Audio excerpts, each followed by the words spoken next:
international law is affected by the world becoming something bigger than the old narrow European community.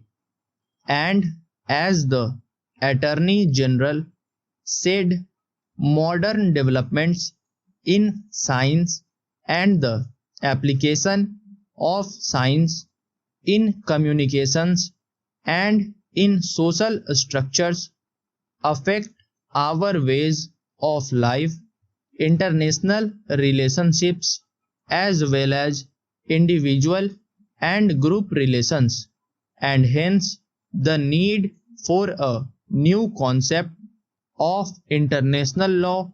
You have referred, Mr. Attorney General, to punch seal the 5 principles which have been accepted by a number of countries of Asia and some countries outside Asia. I claim no special virtue for them. They are only some simple principles which, if adopted by nations in regard to international relationships, will not only lead us away from war but will establish healthy relationships. They are really simple, and I do not see how anyone anywhere can object to any of them. The recognition of sovereignty, non-aggression, non-interference in internal affairs. When a country does not conform to these principles, it is misbehaving and interfering.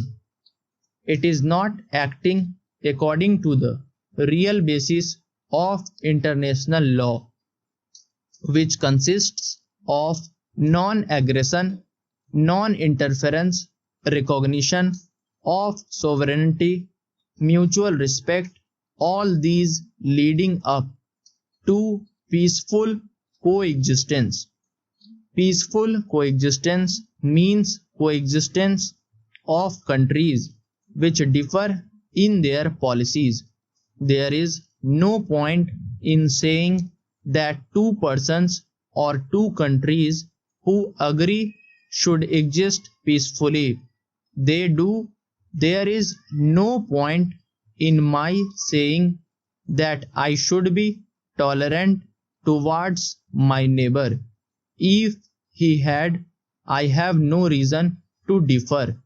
The question of my tolerating my neighbor and his tolerating me arises only when we differ. The question of peaceful coexistence, therefore, comes in only when countries differ in their policies, provided always that they do not interfere with each other, either internally or externally. If they do, then that is a breach. Therefore, I submit that these 5 principles, which are sometimes called punch seal, are a healthy basis for international relations.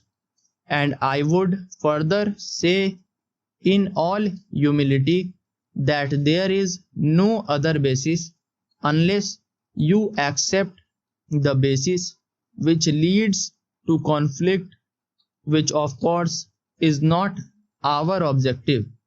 Surely international law should not encourage any attempt to compel or coerce a country to do something against its will, or to fall in line with something that will bring conflicts.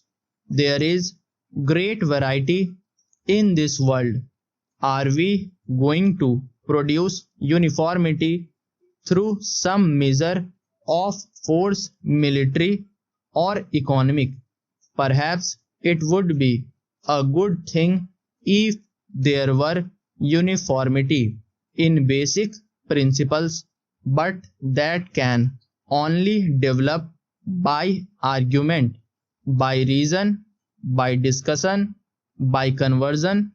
If uniformity should come about through force, that is not desired. Para. Subscribe the channel for regular shorthand and stenography videos.